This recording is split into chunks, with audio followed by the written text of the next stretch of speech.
Well, hello everybody, and thanks for joining us today. My name's Matt Warren. I'm the Chief Experience Officer of Yooralla, and I've got two wonderful people here with me today, Megan Spindler-Smith and Terry. I'll let you guys introduce yourselves.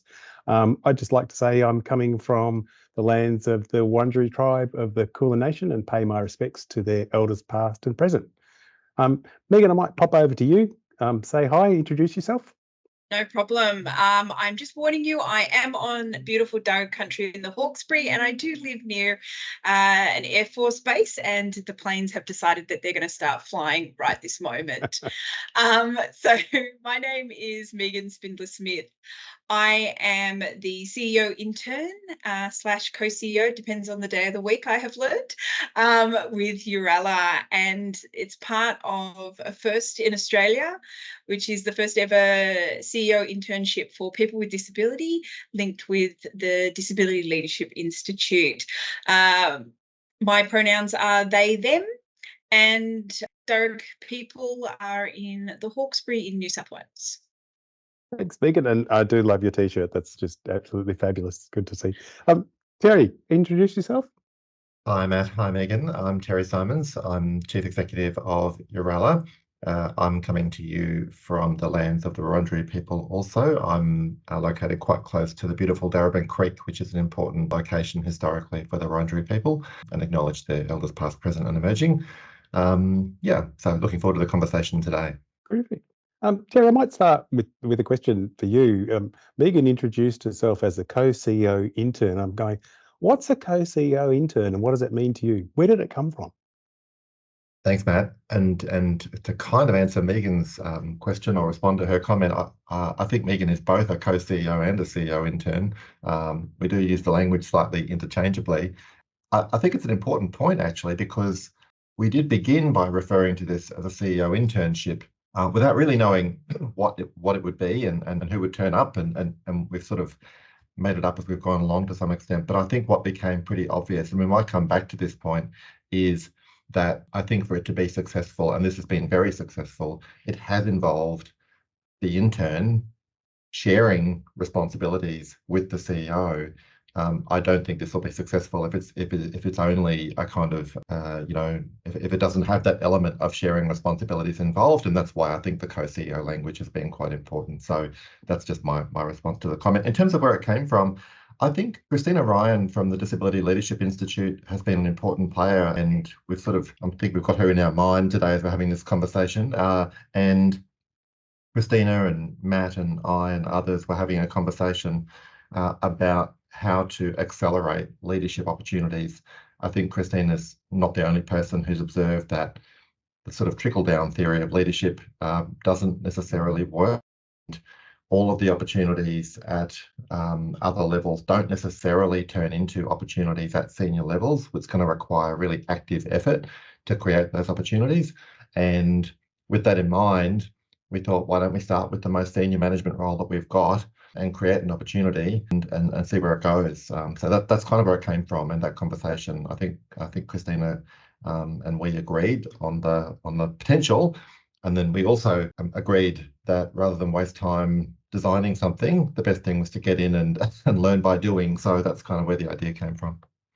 For me, Terry, that's one of the fabulous things about this whole thing is we're figuring it out as we go.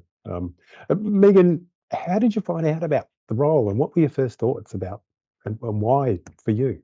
So how did I find out? So I'm a member of the Disability Leadership Institute, and there was a call out to the membership to say this is available and this is a new thing that we are looking at. And I read through the expectations of time, the opportunity, and what it could look like. And I thought, this is where I want to go. This is what I want to do with my career. I'm at a point in my career where I'm struggling to get those more senior opportunities. And I know part of it is because as a person with disability, sometimes I'm not taken seriously in the same way that similar colleagues are. And I find that is a really important thing. And so for me to look at this and go, okay, this is a once in a lifetime opportunity to learn from a CEO, to learn more about the disability services industry, which I am not from, and also to be able to build those skills and bring value from not just my lived experience, but the level of experience and knowledge and skills that I do actually have. And so for me, it was a chat with my boss in my current role to say, I'm applying for this. Are you supportive? Will you sign off on the time? And they were very supportive. And so I put my application together and sent it in thinking, oh, look, there'll be so many amazing people that apply for this. At least the application process, you've got to be in it to try. And so that was why I put myself forward for it. Terry, question for you. Once we'd started the process with Christina and DLI, how did it proceed for you? How did you get to the point where you decided Megan's the one? So a couple of important steps worth mentioning. One is the role of DLI itself. So DLI managed the application process for us.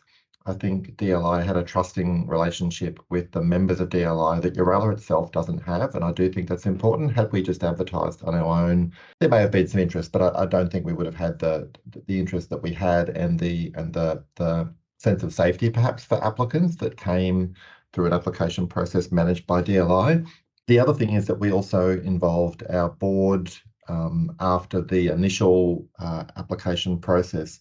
So our board chair was aware of the applicants and delegated to one of the directors, who's a person with a disability, who is also the chair of our Consumer Advisory Committee, essentially for the board. And that person was involved in a fairly informal interview, but an important step in terms of chatting with Megan and being comfortable with Megan's appointment as the CEO intern. So the key role of DLI, but also an early engagement with our board of directors as well in the appointment. So it wasn't just a management initiative, but board had line of sight as well. Was it a normal interview process, Terry, or was it just a bit of a chat, see how things go? What was it like? It was perhaps Megan's a better person to ask, but I think it seemed pretty. It felt pretty informal and conversational, which I think is good, and I think it probably helped that we had no idea what we were doing. So it wasn't, I think everybody was clear this was going to have to be all of us leaning in and working it out as we go, and that made it a bit more informal and a bit more, hopefully a bit more relaxed, because it had that, we weren't able to. There was no pretense of coming in saying we know exactly what we need and here's the bar to get over. It's more a case of, are you up for the risk and the experiment here? And that's kind of the tone that I hope we sort of brought. But Yeah. What did that feel like, Megan? I think, that made it a lot better, because I definitely went into it expecting an excessively formal experience, and having this more casual conversation, actually getting to know Terry and getting to know the experience of Yooralla was extremely important for me. And I think I will say one of the things that did attract me to even applying was also the research aspect, the aspect of being able to look at this and say, how do we not just do this, but how do we make this better for people with disability who are in senior roles? Because that is something that drives me on a day-to-day basis. So for me, it didn't feel overwhelming. I felt like I was able to have conversations, and from the get-go, I spoke about my adjustments. I spoke about my disability. On that day, I was ticking quite a bit. I tick when I'm sensorily overloaded, and I was ticking, and I was very open about it and spoke about it because I felt safe that I could do that, and it wasn't going to be something that would be seen as a negative. And that is an unusual experience for me. And there's a whole pathway in there we could explore for days around what made it safe for you in that first encounter, and what were the discussions that you had around what adjustments did you need in a workplace to make it work? Look, I think the biggest thing was the fact that most people on the call were people with disability, and they were senior people with disability, and that made a moment where I was like, okay, I can talk about where my disability is at and know that there's an advocacy space that I can feel safe in. And I don't have to justify, I can just speak to the normalcy of it. And that's probably one of the key tips that we'd give other organisations that would want to explore that, is to have people with disabilities involved in the process. I think is critical for all of us. And I should say, Megan and I knew each other before this process actually happened, and I'm a member of DLI as well. So we'll plug Christina a bit more later on.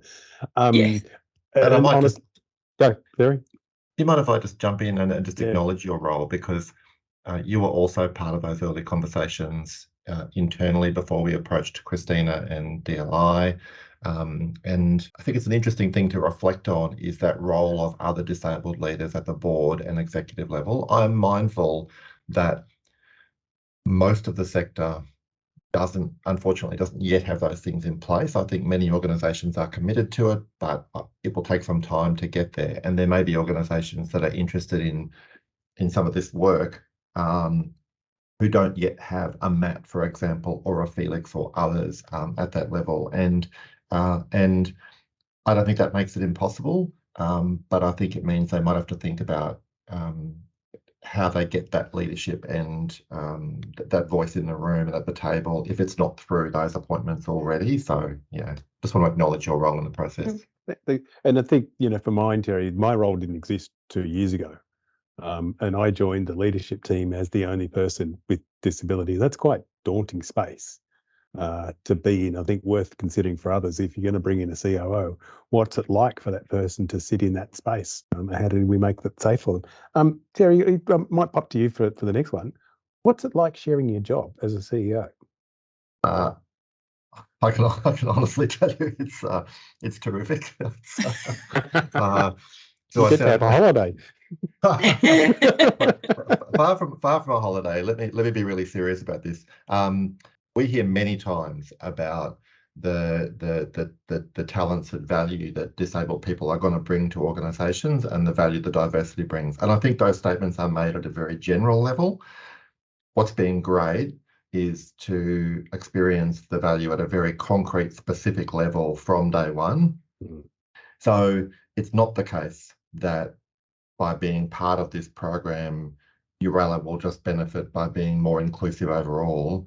We have managed to bring someone directly into the leadership team who has skills, experience and expertise that nobody else in our leadership team has. And Megan has added value from day one by providing advice to myself and others. I think I remember, I don't know whether it was our first or second conversation, and we were talking about some fairly significant and difficult change that we have underway at Yooralla. And Megan reflected for me on some models of change that they'd used before, and referred me to those, and I went and chased those up and did a bit of research following that. And so that technical advice that I was getting from someone who is an experienced professional and leader in change management, for example, is an example. I mean, this is an opportunity. This is not an opportunity to just get to just bring disability into view for the organisation. This is a senior role, and organisations should be aware they are going to get. They won't be the same. They'll be different for different candidates, but organisations that participate in a program like this are going to be getting experience and expertise at a very senior level into their leadership team, and that was our experience with Megan and what they brought to us. So, Megan, I'm going to pop over to you. Those first few hours, minutes, days when you came down for the first time and landed, what was it like?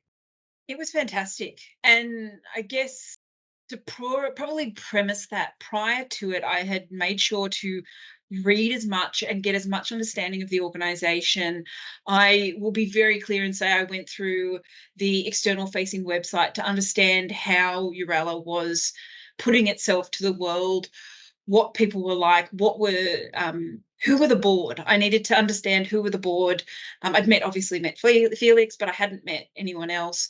And so I went through and I really got to know that. I also was privy to having some conversations with Terry in advance, and met most of the leadership team in advance as well. So got to build some of those relationships, which meant that from the first day, I was able to hit the ground running, and I was able to bring value from the minute, but that was a choice I made. I could have just chosen to turn up on the day and be like, okay, now give me all the knowledge.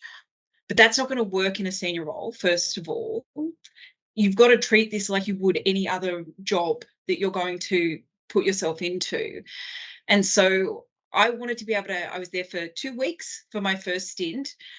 I wanted to be able to add value from day one. I wanted to make sure that it wasn't just about me learning, but also about what can I bring to the table, because I don't do well if I'm just passive and in the background. I need to be somebody who is in there, in the trenches, metaphorically, getting my hands dirty and sharing advice and sharing conversation. And so that was a choice that I made from the get-go. Yeah, it was definitely exhausting. First night, I went home, rang my wife and was like, I'm exhausted. It was amazing. I had a brilliant day, but now I need to go to bed. I think the other thing that happened that actually really helped my mindset, and it may have seemed like something small to some people, but for me, Terry choosing to hand over his office to me for the time that I was there, even my name was put on the door. Yeah. That made me go, okay, this is real. I can be this person, and I'm not allowing myself to have the imposter syndrome that I will normally have. And don't get me wrong, there were moments of imposter syndrome, but I didn't need that, because I was like, okay, I'm here, I'm in this space, and there is a difference I can make. And so from day one, I was able to get my hands into it. And also, I guess, because we had board meetings throughout the week, like it was a week of full learning from that perspective. And I couldn't have picked a better time to come down from that perspective. Megan, do you mind if I? Yeah. There's so many Yeah. things to reflect on in what you've just said there, and good advice for other prospective interns as well. So I want to acknowledge your effort in the run-up. When we started, there was this question about how this would work for someone who is living interstate and being an intern. And while my initial thinking was this will be difficult, in some ways it's possibly kind of made us more conscious about some of the things to do with how you lead from offsite, how you participate offsite. And one example was your orientation is the effort that you put in to meet individually with members of the senior team meant that by the time you arrived on site, they already knew you. There was a level of trust and awareness there already, and clear expectations. So I do think that orientation period and that runway in, and being able to form individual relationships in the same way that I've got individual relationships with each member of the senior team, you were developing those too, and not just having a relationship through me, I think was really important. I wasn't in any of those conversations you had with the senior team. They were you directly with those people, and that's an important thing. On the office, apart from the fact that I hate large corner offices in principle, I agree. I think it that and other things felt like important symbolic steps to message to the organisation that this is not just a sort of bolt on, but there's something, and there's something changed here, and someone's moved in, and they're in this space, they're in this leadership role. So, and I think it helped. I'm really proud of the senior team, because I noticed them copying you in or writing directly to you, sometimes without me included, on things. They quickly built you into their processes around leadership. And I think small things like the co-presenting, taking over the office, being in the board meetings, all of those things were added up to this kind of very visible presence, I think, for you as a leader. And it began with that orientation from offsite, and then continued on site. So yeah, very important. I'm going to throw in a couple of reflections. Megan and I caught up with each other beforehand, and we did know each other, but before this particular thing. One of my recollections of that first day was when you were in one of the meeting rooms, and I'd just arrived and just like run up and give the CEO a hug, and I go, "Oh, do I give the CEO a hug?" And it was just one of those beautiful moments where it's like, stuff that, we're doing it. But for me, it was a huge moment in my time here and in Yooralla. All of a sudden, there was another person in my team and in that leadership team, and it just, the dynamic that does is quite extraordinary.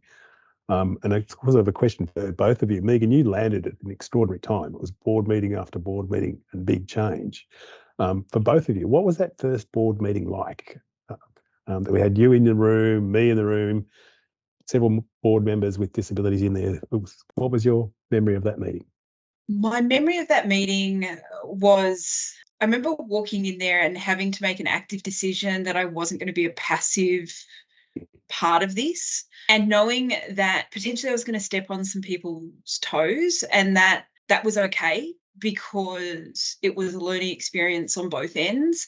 But actually seeing that level of representation of disability at a leadership level in both the board and leadership space was oddly overwhelming in a really positive way.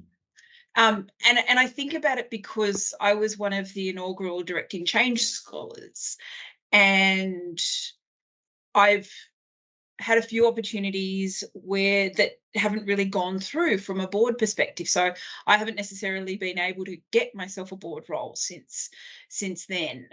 And to sit there and think, actually, there are places that really want us, that they want us to list, to bring our viewpoint, our expertise, and they see us more than just a number, because the debate that happened and the discussion that happened, and the moments when there was a discussion about something that was inherently disability focused, and the deference to the lived experience, even though most of us didn't agree, which was brilliant. But that was the best part, was the fact that we didn't actually all agree, because we're not a monolith. That for me was brilliant. I loved every moment knowing that we didn't agree. And obviously I know Mandy in advance because I've worked with her in a different organisation, but in a very different way. So this was quite an unusual experience in the best way possible. And I reflect on the same conversation.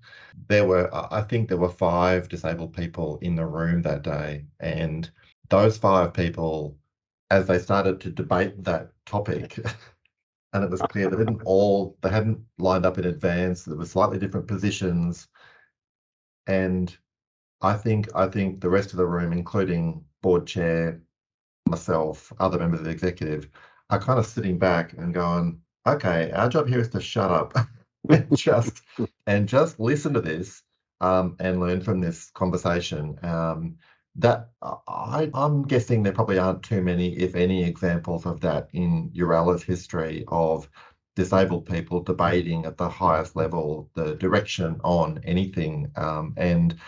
And it's I felt the ground shifting a bit, kind of under our feet that day. Now, it's only one example. It's a relatively small example, but I think it wasn't lost on anyone in the room that day what was going on, and kind of reinforced that aspiration for the rest of us that there is a role for non-disabled leaders in the sector, absolutely, but we should aim to be outnumbered and spend a fair bit of time listening and learning from the disabled folk who kind of help run the organisations and lead the organisations. So, and that conversation that day was a small example of that.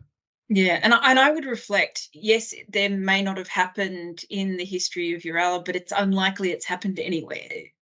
The only times I've ever seen something like this happen is within advocacy groups, where that is a very different experience, because you're all there purely because you are people with disability talking about advocacy. That is a very different space, because it's not actually seen as valued as organisations are. So, yeah, I would suggest it's one of the first times that's happened anywhere, not just in Yooralla. And that is a huge thing to consider. It may seem relatively small, but it shifts I know it shifted my confidence. It shifted my expectations of what I could have for my future, even just through one small conversation. And there is a fascinating little dynamic. The fact that you and I knew each other through DLI beforehand, the fact that Mandy McCracken and I know each other from outside world, and there was this funny little dynamic going on in the room of sort of looks around at each other going, are you going to say it? Or are you going to say it? It was just one of those moments that I think we've got to write down in the history of Yooralla. Terry, pop over to you for a minute, if I may. What sort of impact do you think this change and bringing Megan in has had on your direct reports, your staff? Well, I mentioned before, Matt, I mean, they've got access to expertise they didn't have before.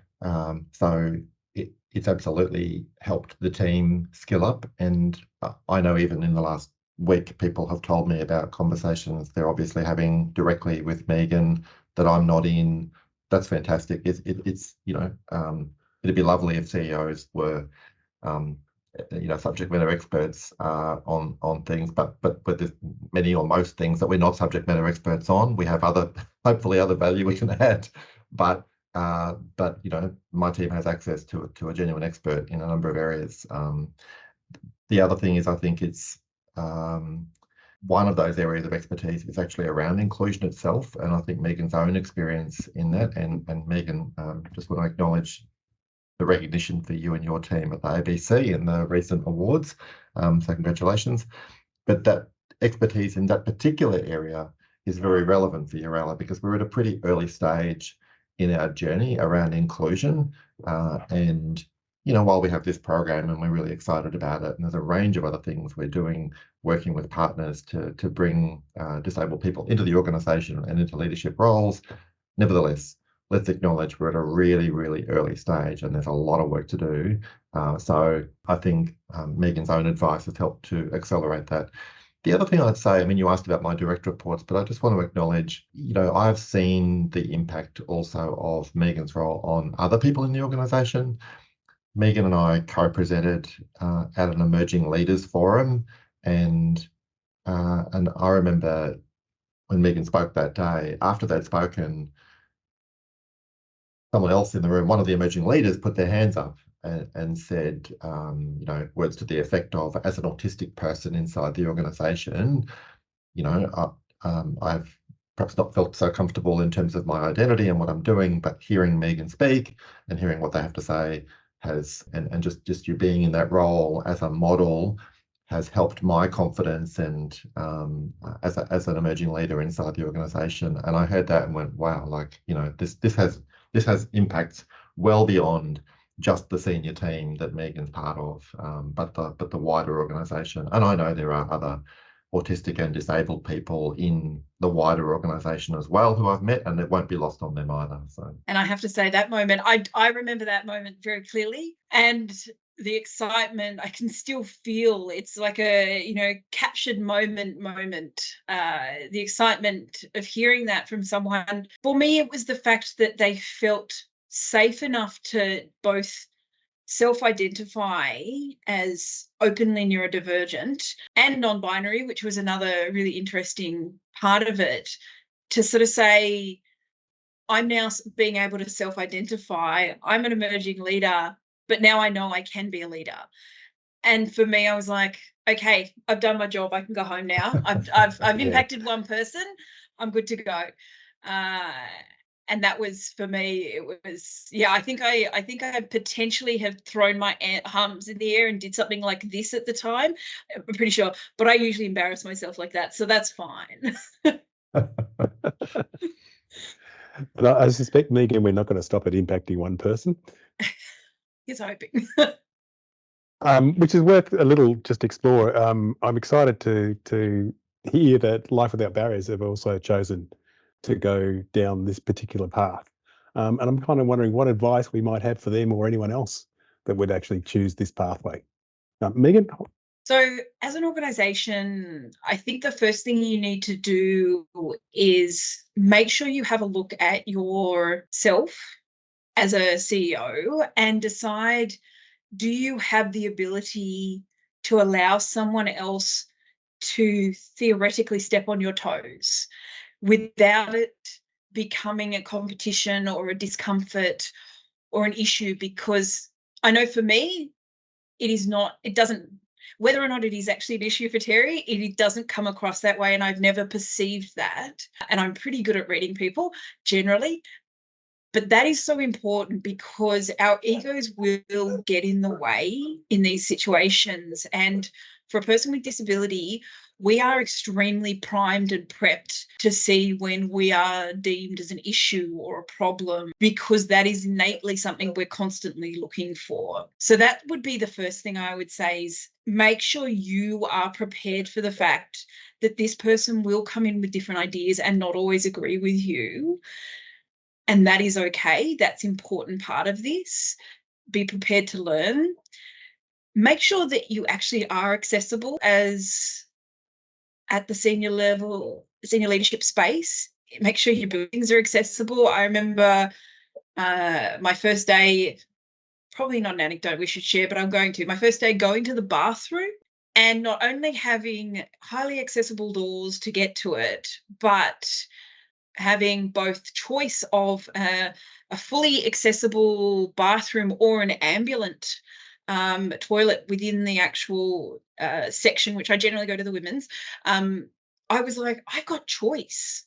I've got actual choice to do something that is just an everyday function, which may seem like something silly.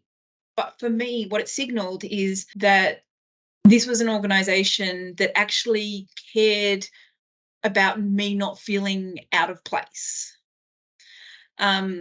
And so things like that were huge. So just know that your space is accessible for people is so important. The last thing is make sure that you're ready to hear about the times when inclusion is not what you expect.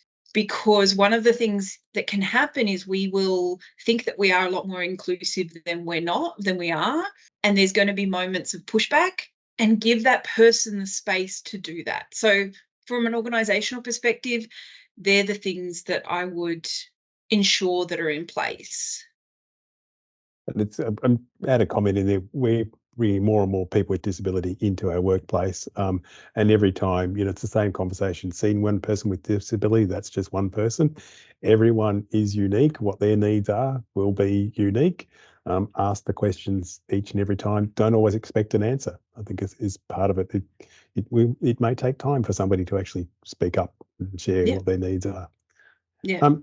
Terry, your thoughts? Yeah, I really agree with Megan. I do think I think the CEO and the organisation and the board have to be comfortable with a sharing of power. I don't, I think we need to be realistic. It's not going to be a 50-50 sharing of power. The nature of the CEO roles and the appointments and the relationships they have with board and everything mean it's, we're going to go some way, but we're not going to go all the way. But there has to be an appetite for that and a comfort with that. And if there's not, for any reason, it might be because the CEO is new, or they're in a difficult spot, or the board's in a difficult spot, or they don't feel they're ready for that in the journey. That's perfectly okay. This probably isn't the program for them right now. There are other things they can do to improve inclusion. I think for this program to work, it has to involve some sharing of power, and it's got to involve the CEO being willing to step back and step out and allow someone else to call the shots. I reflected another moment actually that I want to share is this week's client and family forum, where we have these monthly, they're open meetings. They verge from beautiful to chaotic to, and this week's meeting, I reflected, I don't know what the percentage would have been. 90% of the meeting was disabled people speaking. Megan chaired the forum, clients and other disabled people speaking about their experiences of employment in this case, and debate and discussion in the group. And that was a perfect example from my point of view. Newsletters to staff that are written by Megan, not by me. There are small examples that are part of that symbolism, but also other things where genuine decision making and involvement in steering change, for example. Despite the significance of the change process I described before, there were whole parts of that where I just stepped out of the meetings and left it to the senior team and Megan to decide on the way forward. And I think the CEO's got to be willing to do that. The other thing I'd say is, and it's sort of goes to some other comments that I think Megan and yourself made, Matt, is you've got to be comfortable with failure and comfortable with kind of where you're at on the journey. And I think that goes for both the CEO and the intern. I think if the intern is expecting they're coming in to an organization that's got everything nailed and those organizations don't exist, right? But I think everyone's got to be comfortable with a learning journey. Megan is now sadly used to me misgendering in pronouns, and I will take, I continue to try to get that right, and I think I'm getting better. But that's another example of learning we've had through Megan's role here. Thinking about the inclusion in meetings, thinking about the way we change interview processes. Megan's been part of a panel to recruit executives with me inside the organisation, and given great advice during that process about how to make our senior leadership recruitment and onboarding process more accessible. So many things, and I think we have to be comfortable with getting things wrong, and then doing better next time. That's very much what this is about, and that applies to both, I think, the intern and the organisation. I think there's a really important thing in there for me, for other organisations. Don't do just one thing. Do many different things at many different places and layers. So, we're going down a pathway of and we're at the beginning always, is employing more people with disability. How do we do that? How do we do that if we want to scale? How do we make sure it's everywhere and not just in one place? And I think we're seeing, over the last 6 months, more and more client participation and leading workshops. And doing those is something completely different. And the other night, Megan, on the Client Family Forum, was another example of led by people with disability. It's huge impact. I'm going to go forward because they can cut and paste some of this interview process when they get to it, which is question for both. What would you do differently if you did it again? So for me, there isn't a lot that I would do differently, but I think it would be about how much time I spent with the organisation in the blocks that I were down there. So in an ideal world, I think a 3-month stint in an organisation where I'm not being distracted by my other role or roles, in my case, because, I get bored easily, that would have made a huge difference. But I also think that potentially 1 month or that side of things, because 2 weeks was amazing. And because I chose to hit the ground running, knowing I had limited time, but it felt like the end of the 2 weeks, I felt like there was so much more I could do, but I had to go back to the reality of my other job, which is hard to balance. It's not an easy, simple, straightforward. I had all these wonderful ideas, but came back and ABC is going through some big changes. It's all in the media. And so I had to take that moment and say, okay, I have to find the balance. And I missed Yooralla massively. And I still do. I still miss not being down there. And so you have to be prepared for that as well, because it's a very different experience when you're in an organisation where talking about disability is not a dirty word, or it's not something you have to caveat in any way, shape or form. And so that was a big thing for me. I'm going to throw a little thought in there. For me, who loves talking to you incessantly, I've second guessed myself 1,000 times since you've not been in here, in terms of how much do I contact you, how much do I keep you up to speed in going what's going on here. How do you find that balance, Megan?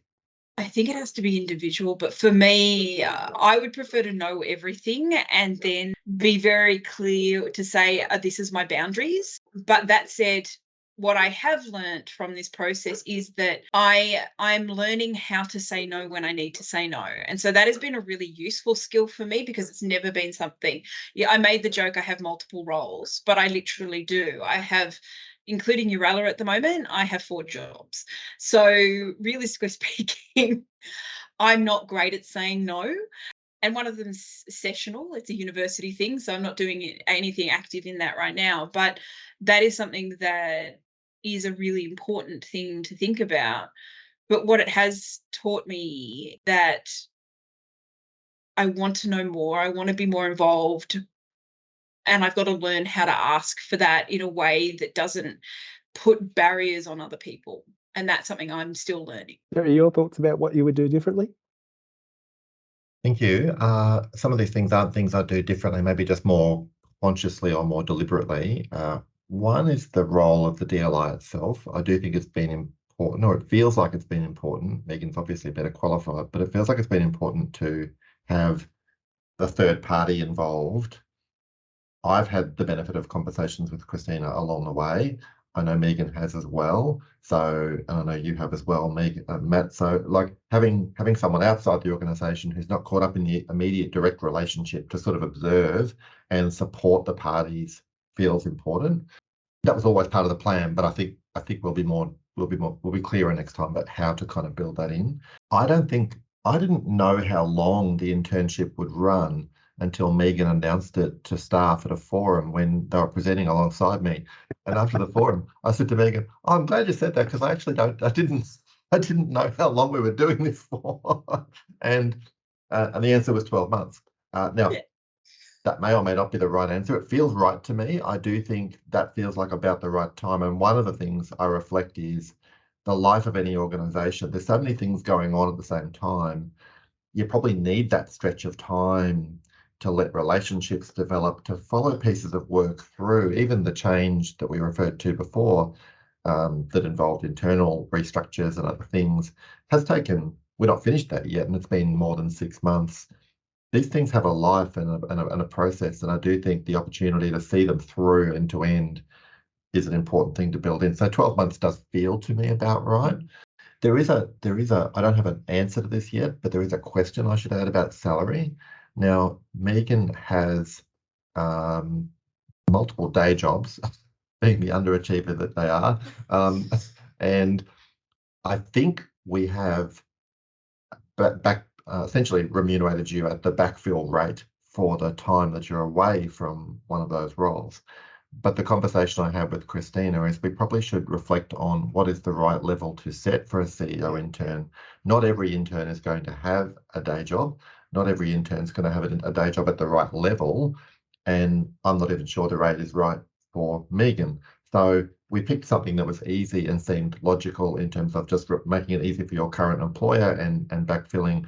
But probably next time we might be more conscious about saying, here's a range. It doesn't have to be the substantive CEO's salary. It might be, but it might be a range that reflects the CEO salary. Again, reflecting the expectations we have of the intern.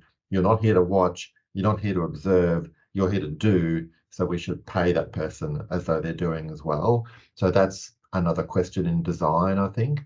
They're probably the main things I reflect on. And maybe I feel like we were kind of lucky that we had an internal change to pull off, and we recruited a change expert in our intern.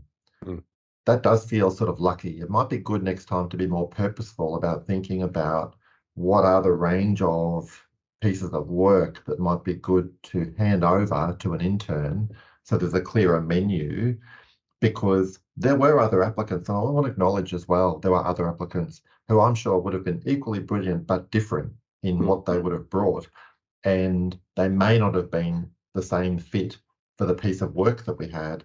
So if that had been the case, what would have been the other piece of work that they might have led on and taken my place in, and being a bit clearer at the outset about what those pieces of work are that we're willing to sort of let go of and hand over to the co-CEO to do. So that I don't know, is that 3 reflections? That's my thoughts at the moment on things we do, not necessarily differently, but maybe more purposefully.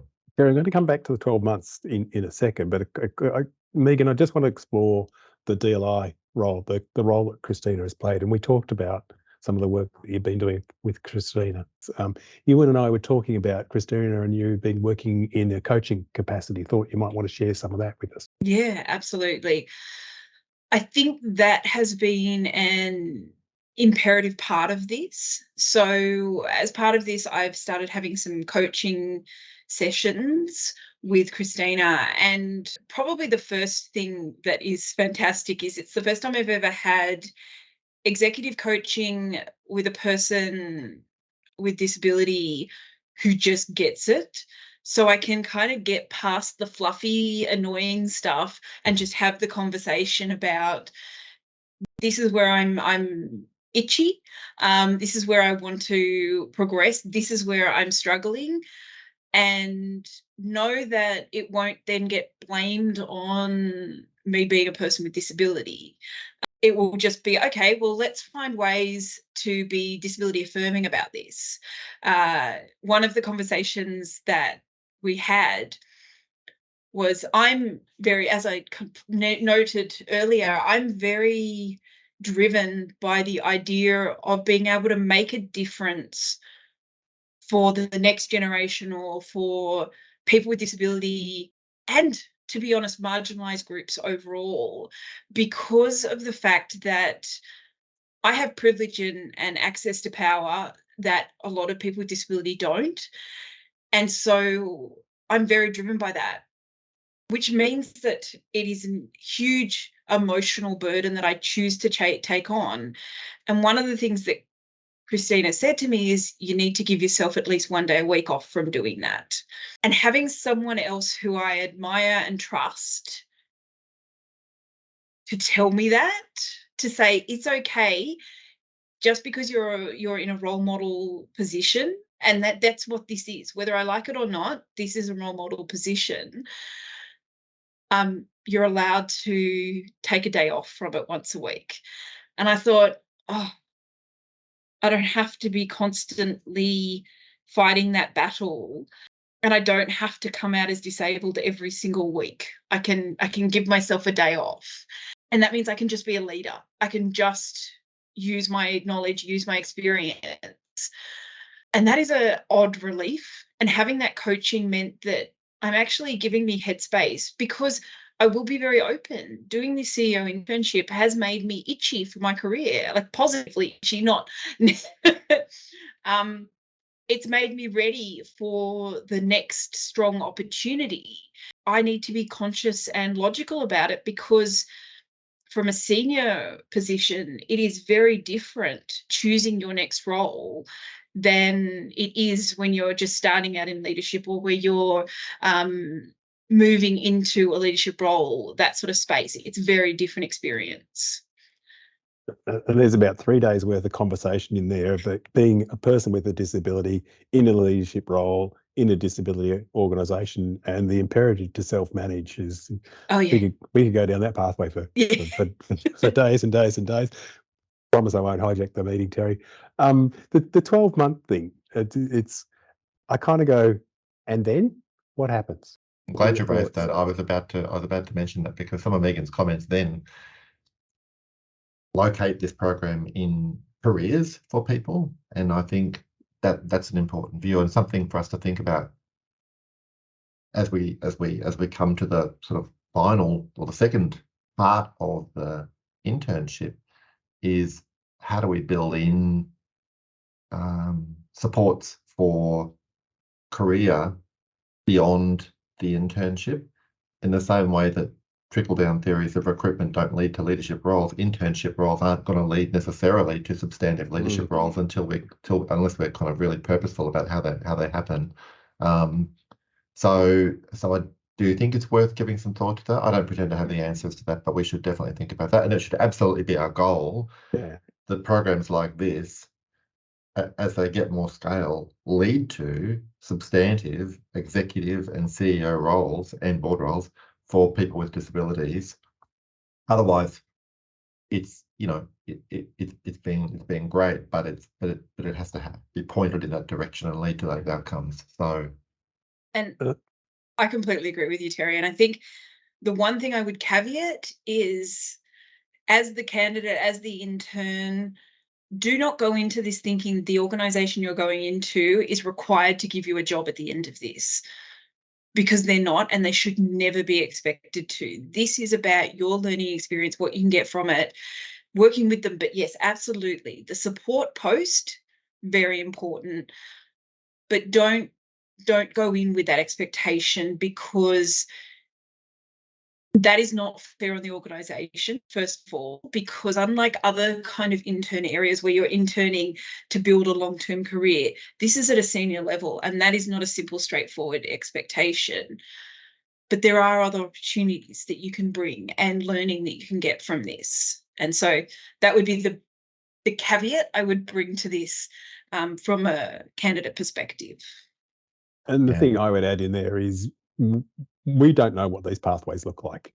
We're figuring them out as we go through conversations like this. And I suspect every one of them's going to go on their own journey. So the open dialogue, I think, is really imperative. The other thing I might add, Matt, is I don't think there's any reason why what works for a CEO role wouldn't also work for other executive roles. And I do wonder whether, I mean, in fact, I had a conversation with a disabled person not that long ago who said, I think I'd like to be a chief operating officer inside a large organization, but how do I get that experience? And I thought on the back of our experience with Megan, my response to them was, I don't think it's that hard to create an internship where you might come in and be a co-coup, if that isn't too weird a word, and be an intern alongside a chief operating officer and learn by doing in the same way that most of us learn by doing. Why wouldn't we do the same thing for other executive roles? Why don't we create internship roles across the board? Now, again, how many of those a single organisation can sustain, I've got no idea. There'll be a limit, but as well as us thinking about our next CEO intern after Megan, and as well as us thinking about Megan's career beyond this, I do also wonder whether over time there aren't opportunities for us to open up other similar opportunities. Lots and lots of questions still to be asked and answered, isn't there? We're pretty much on the hour for both of you. Any last comments or gems of wisdom that you'd like to add in for the day? I think the biggest thing I would say is that this needs to be a partnership between the senior leadership, not just the CEO and not just the board, but the whole senior leadership and the intern that's coming in. And for the CEO, the biggest thing I would say to you is learn from what Terry has done for me. Terry and I have these fantastic conversations where it's an opportunity for me to get perspective of what is happening in the organisation and how he is thinking about these things. Because, yes, I've had senior leadership experience, but it's that mindset shift that I need to be able to move into, that this is an opportunity to do that. So seeing the mindset and hearing that openness is really important. And so you need to be able to trust your CEO intern. If you don't trust them, this won't work. On the other side of it, as a CEO intern, you have to be trustworthy. That means that if an organisation is going through something, you have to recognise that this is not a space for you to be going out and sharing all of this information, or just because you want to make good relationships with the senior executive. If you're having a one-on-one conversation with the CEO or someone in the board about something that could potentially affect people in the senior leadership, it's not your job to go out and give them heads up, but it's also not your job to take that to a different organisation you're in and share that information as well. So it's about making sure that you're holding yourself to a standard that is a senior leadership standard and not a classic new leader role type standard. So that would be my biggest space. Thanks, Megan. Terry, last thoughts from yourself? No, I agree.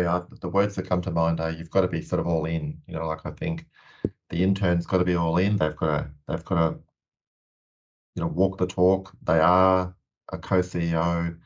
They're going to be in delicate, sensitive conversations, making difficult decisions, and be up for that.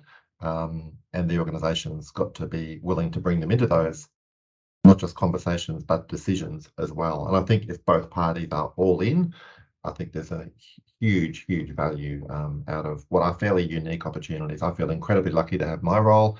And I think every CEO and person working at that level should feel the privilege of the range of issues and matters and decisions that we get to be part of, and being able to share those with disabled people is a terrific thing for the sector. So, right.